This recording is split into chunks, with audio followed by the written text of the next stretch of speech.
I've seen people cry in here, not once, not twice, but many times. My name is Valerie Perot. I am the owner and studio artist here at Portside Studio and Gallery in Islamorada.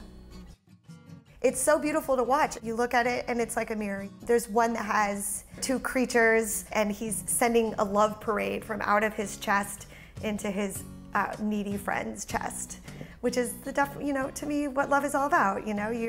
When someone's low, you give them what you have, from your own heart, to refill them. He's trying to reach something in a person, and they are being reached. These illustrations that Seth makes, he calls them conceptual cartoons. One of them is hand-drawn pen on paper. That's the Creatures of the Heart. And the other one, it's abstract paintings that he starts off with, and then he digitizes them and then uses them to collage digitally to create the final pieces, along with his little pieces of poetry that are on each piece. The current was strong and the tide was great, but this is what she was made for. I like that Harriet's just facing off with the ocean. Specifically for the Small Tale show, the pieces need the poetry, they work hand in hand.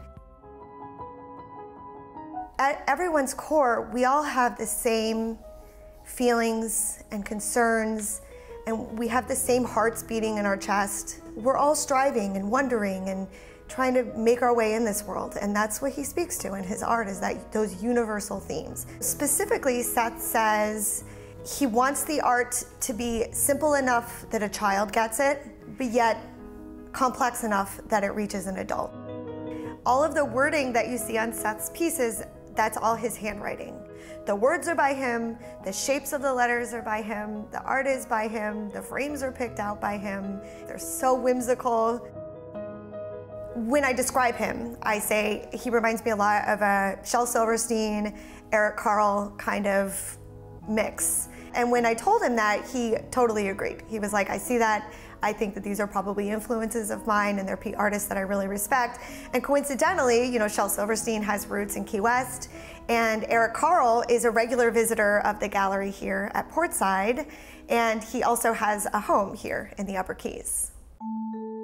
The number one thing that he wants to get across is that he spent the first 22 years of his life thinking he wasn't an artist. He didn't know how to draw formally. He felt like an artist in his heart, but he thought, well, what business do I have making art if I'm not classically trained? And so he was doing it as a hobby. And when he stopped, at some point, he stopped trying to be something that he thought other people wanted and started doing the things that made him fulfilled. The last time I spoke with Art Loft, I was working and selling out of a tiny little downstairs apartment. I moved over to an actual real gallery space.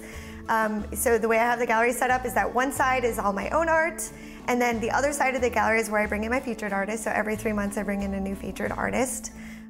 When we had the grand opening, he was friendly and accessible. You could also see he was paying attention to what people were doing. I kept thinking, oh, he's gonna write this down. It's gonna be his next piece.